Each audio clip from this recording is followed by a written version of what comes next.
Kadapa corporation mayor pak Suresh తన ఛాంబర్లో విలేకరుల సమావేశాన్ని ఏర్పాటు చేశారు. ఈ సమావేశంలో తన 3 నెలల పాలన గురించి వివరించారు. ఇదే విధంగా భవిష్యత్తులో కూడా తనకు ఇటువంటి సహాయ సహకారాలు అందించాలని కోరారు. ఈ సందర్భంగా ఆయన వైఎస్ అవినాష్ రెడ్డి, రవీంద్రారెడ్డి, అంజాద్ బాషా, మాజీ మేయర్ సురేష్ బాబు, ఎమ్మెల్సీ రామచంద్రకి కృతజ్ఞతలు తెలిపారు. మౌలిక సదుపాయాలు కల్పించడంలో అయితేనేమి, నన్ను ప్రజలకు దగ్గర చేసే విషయంలో మీ యొక్క పాత్ర ఉన్నారని చెప్పేసి అందరూ నాయకులు, మా పాలకవర్గ సభ్యులందరూ కూడా నన్ను ఏకగ్రీవంగా మేయర్ సీట్లో కూర్చోబెట్టడం జరిగింది. నేను మేయర్గా ప్రమాణ స్వీకారం చేసినప్పటి నుంచి కూడా అనేక ప్రజా సంక్షేమం కొరకు, ప్రజా సమస్యల మీద నిర్విరాగంగా కృషి చేయడం జరుగుతుంది.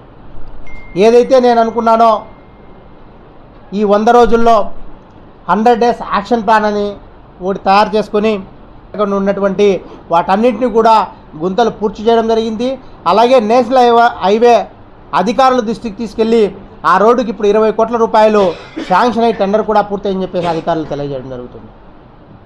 అంతేకాకుండా ఏదైతే మన ఇంటర్నేషనల్ కళ్యాణ మండపం నుంచి దేవుని గడప రోడ్డుకు ఉన్నటువంటి రోడ్డు దాదాపుగా 80% సహకారాలతో